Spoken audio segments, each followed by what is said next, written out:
Hi there, my name is Dave Clemis and welcome back to Down the Line, a series of presentations for small churches and rural churches to help them to design their online presence. Now we've been having a little series that we're going to be talking about the four major components of a good broadcasting system. Today we're going to talk about audio.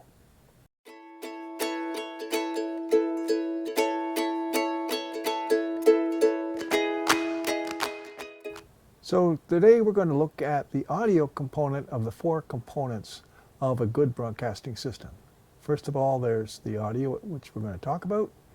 There's the graphics, the video, and then the components that make up the broadcasting portion of the system. Now, audio is a very important part of this aspect because without good audio, how are your audience going to hear what's going on? And if some of you have been trying to experiment using your smartphones or your iPhones or tablets, you've probably found that even though it's a nice compact all-in-one unit where you can take the video and you can record the sound, what you're liable to find out is that you'll get a lot of echo, you get a lot of things picked up that you don't want to have picked up. And this is because the built-in microphones on all of these devices happen to be what they call omnidirectional, which means it'll pick up sound from every direction around it. So the real good thing to do here is to find a way of being able to both set up sound input devices such as microphones or pickups in the key spots that you want them to be, and then not have mics or pickups in places where you don't. Some of you may already have sound systems in your church, and you'll be able to tell what they are because they have a microphone, which is usually up where the minister or the pastor is going to do the sermon. Maybe a second mic for people who are going to be doing readings or announcements or prayers. And then they're connected up to an amplifier, which amplifies the sound from the mics, and then connects that to two speakers or more speakers that are strategically placed within the sanctuary to enhance the ability for people to hear what's going on. Now, when you're talking about broadcasting, two mics may not be enough, because as you start to look at all the different places where you want to pick up the sound, you're going to have obviously the pulpit, you're going to have the reader's spot, whether it be a lectern or down in front of the pulpit or at the pulpit itself. You're going to have the music instruments, whether that be an organ or a piano or maybe even a band if you're so lucky, a choir or a group of people that are singing.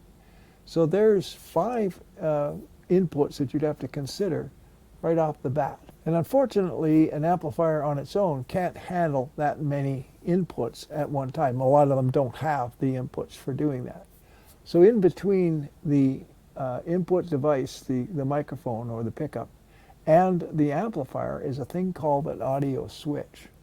And the audio switch can handle multiple numbers of microphones or input, and they can be used to do things like filter the sound to make it sound all the same across all of the different input devices that you have, and also to be able to switch on or off those mics depending on when they're being used. So when the minister is doing the sermon, the other mic can be turned off and then turned back on when they're needed, or you can have two mics working, such as you might have if you have a big choir where you might have two microphones set up where you can pick up the sound from there. You can have both of those mics up and the others down.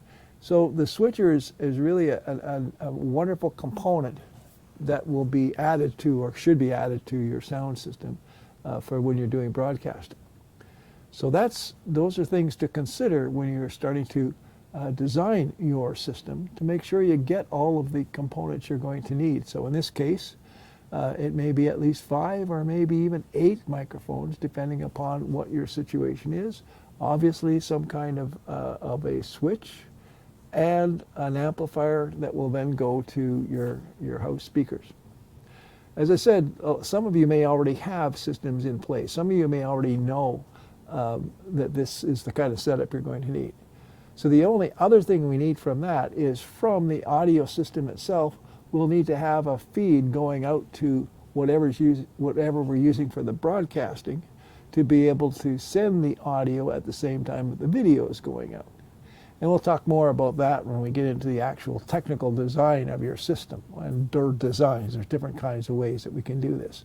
But right now, that's what we should keep in mind when we're looking at the audio component of the 4 components that we're going to be talking about. Now, if this was of interest to you or you got something out of it, please hit the like button down below. That'll tell me whether or not I'm going in the right direction for you. Also, there's a comment section right down below on the screen below here. And I would really appreciate it if you have any comments, questions that on what you've heard, please put them there and I'll be very happy to respond back to you. Also, I would ask you kind of think about subscribing to this channel so that the next and subsequent sessions that we're going to have will come up for you and you will be notified. So subscribe, hit the notification bell, and then sit back and wait for the next sessions, which will be coming up very shortly. So thanks very much for being with us today, and I look forward to seeing you in the next video at Down the Line. Bye.